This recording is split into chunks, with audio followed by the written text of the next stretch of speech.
Alright? Yep. So, my name is Tim, I'm from stonerock.eu, and you are? Tito Larriva from Tito and Tarantula. And you just played the Stone from the Underground Festival in Erfurt. Right. How was that for you? It was a little nerve-wracking because we weren't sure that we fit the style of music. But the minute we played the first song, we knew, okay, we're safe. And our sound man, Marcus, he came on and he said, the kids like music, so it doesn't matter if it's metal or whatever. So they're here for the music. So he was right. They were here for the music. So we had fun. Cool. The music scene which is playing here is called like stoner rock, Yeah. or even desert rock, Yeah. which really fits to you guys, Yeah, because yeah. you're coming from the desert. Yeah. So do you know bands from the desert? Well, I know a lot of bands. You know, over the years I've lived a long time, so I know a lot of bands that I've been in, and I know some bands that actually formed in like Texas or Arizona, like Calexico, or there's a lot of bands, and I would even go back further to say like ZZ Top or somebody like that had this kind of quality, even though they were kind of blues based. But there is something about living in the desert that kind of changes your perspective. It's different, you know. And then, of course, you know, getting into the punk scene for me in the early days, it changed everything. So, but I still had this little bit of like this Texas thing. You know?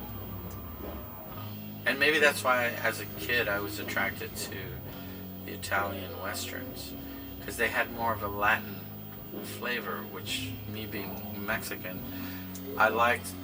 I lived in Texas and I liked Texas, but the Italian films seemed to be closer to me than the like John Wayne or somebody like that.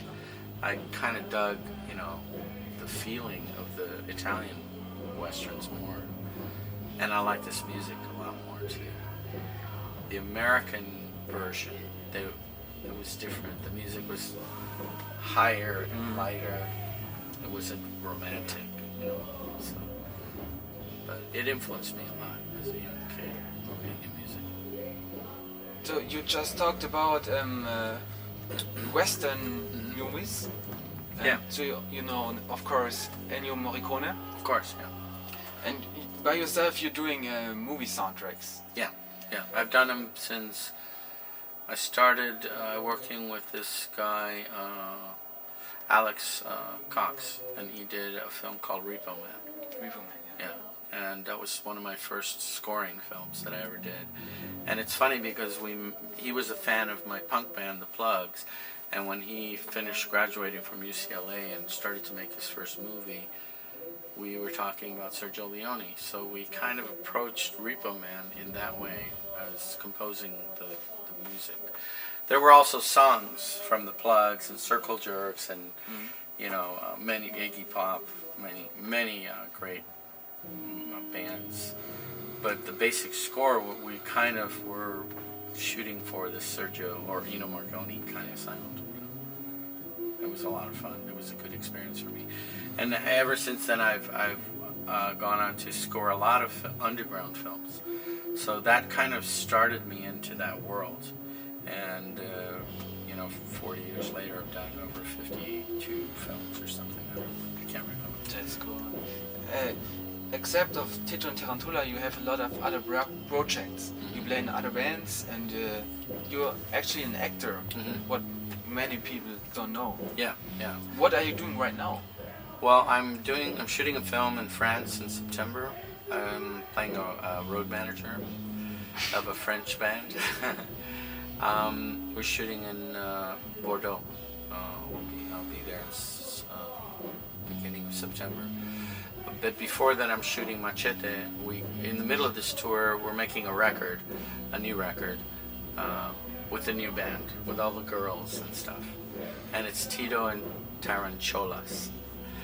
Like cholas, you know. But I'm doing the record here, and then I fly back to do a 20th anniversary of Desperados. So there's a big party, and you know, Danny Trejo and Salma, and everybody will be there. So we're going to play after they show the movie at the Paramount in Austin, Texas. We do a show, and then that shoot my scene in Machete Kills.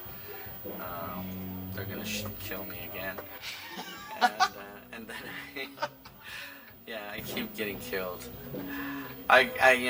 One movie Robert didn't kill me, which was Once Upon a Time in Mexico. He said, "Okay, I won't kill you. You can drive the taxi."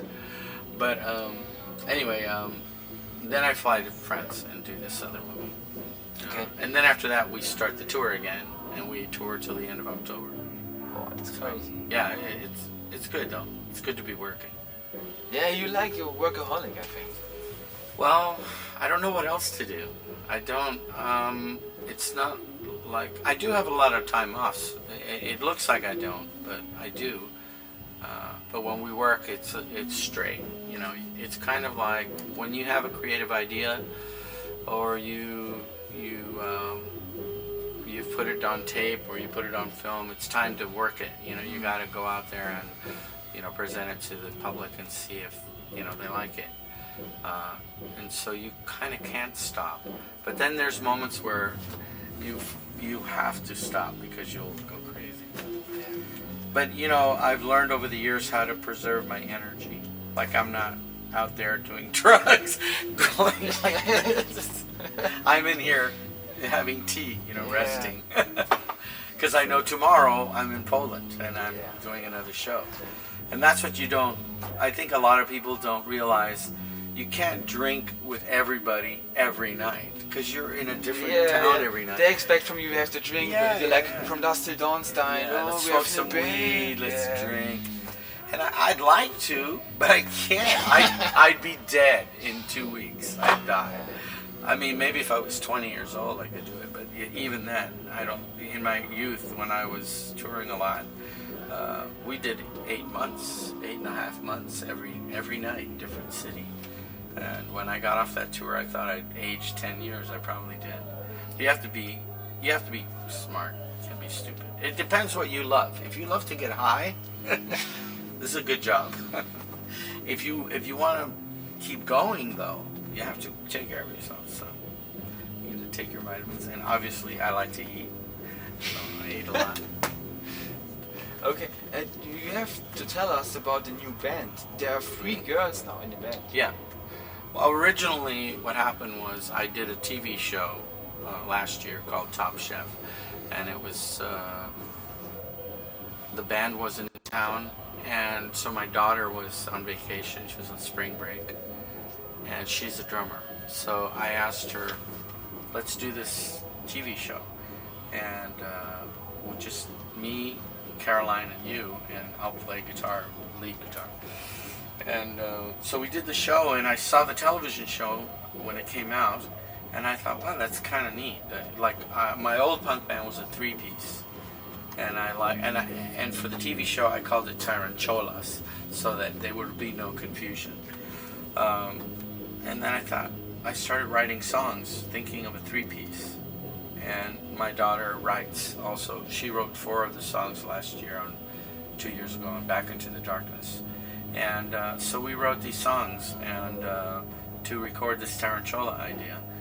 When she got out of school, she was going to come with me to just come on tour and help the merch guy, her friend. But I said, why don't you just play in the band? So I got Sammy, played drums, and Caroline, and we were just going to be a 3-piece, but since my daughter was coming, I said, well, be a 4-piece, and that's what happened. That's great. Yeah. And it's been fun. I mean, when we start the show, the girls come out. Well, today we didn't do it, but normally the girls come out first and they just play, and everyone's like, "What the fuck? What's wrong with Tito?" But then they realize that it's for real, and the girls are good. Sammy's good. Yeah, Sammy's a good drummer. Caroline, of course, she's been doing it for a long time. It's different though. They're like ganging up on the guys on the road. Our road manager's a girl too. So there's like 4 girls, and it's like, holy shit, I don't know what I'm getting into. Okay, you played in a punk band called The Blacks. Yeah. are there today any bands you like? Who are playing stuff like punk, you know? Come on in, Sammy. Sorry. Say hello. There's no problem. We just talked about you know? Uh-oh. Sorry. We were just saying you're a badass. Oh, that's alright. You can sit down if you want. I need to get a pen and paper. Oh, okay, go ahead. We just talked about the punk bands today. Yeah. Do you know today still bands you really like? New bands maybe? New bands, yeah. There's, well, I guess they're not that new, the ones I like. But I like Arcade Fire. I saw them live, and man, I thought, wow, that's a great band. I liked, what's his name? He's from Venezuela. I forget his name now. He's really crazy. But punk bands, I don't know that many punk bands. I mean, I haven't really seen a lot of new punk bands. Yeah. I'm sure there's some good ones out there. There was what's the name of their band? There was one girl punk band that reminded me of a punk band I knew back then, and they were pretty good. But and Lola would remember, my daughter would remember their names. But I'm sure there's some kids out there with a lot of angst, and because I think punk is a time. Yeah, I know. And it's like you're at this point where you have to spread your wings and say fuck you to everything, because you need to do that to destroy everything, to build and start over. And I think there's probably a lot of really good punk bands. There's a lot of new songwriters that I like too. Like do you know Bright Eyes, the band? Yeah, just from the name though. Yeah, just from the name. Oh, the music's good, and it's really good. There's Soko from France, this girl. I know Soko. I killed her. She's awesome, yeah. She's a really good lyricist. I really think she's a punk rocker. And then there's some really good songwriters. There's this one kid I like, and he went to Mexico, and he used a mariachi band to record David. No, what's his name? Beirut. You know this band, Beirut? No. Yeah, pretty good. So there's a lot of good music. I mean, because I'm older, I don't go looking for it. Yeah, but I'm lucky enough that my daughter is a fanatic. She's got, she's crazy. And she's always playing me the newest thing, and I appreciate it. I don't remember the names because I'm older. I was like, what was that band with the Mexicans in it? I fucking don't remember. But I'm glad she's around. It keeps me younger, So for the end, you tell our audience, what should we look out for in the future? What's coming out from you musically or movies? Well, we have this new album we're working on. It's called Stop Talking, Shut Up. When it's coming out? Or Shut Up, Stop Talking. When it's coming out? It should be out by the holidays, by like November or December. If we finish. But I think we're going to finish. We're already halfway through. And it's called Shut Up, Stop Talking, or Stop Talking, Shut Up. And and of course the new Machete movie, Machete Kills. We have music in the movie. We wrote the theme song. And then there's, I don't know when the French movie will be done. They're French, so they will decide when they put it up. But I'm excited actually about working in France. I've done three movies in Germany. And and it was interesting to do those movies. So I'm looking forward to working in France and seeing how they do movies. I'm sure it's different than they do like Robert or Quentin. With Quentin or Robert, Robert's really fast, and Quentin's like he takes his time. But that's what's coming up. That's what I'm doing, and I also have next year's Dust Till Dawn anniversary, and we're re-releasing Tarantism with some tracks that we didn't put on the record, and we're going to do a tour with the original band, just playing the Tarantism album, and that should be interesting. Get all those old guys out of their pajamas. That's it. Tito, thank you very much. Thank you. It was my pleasure. Yeah, it was a pleasure.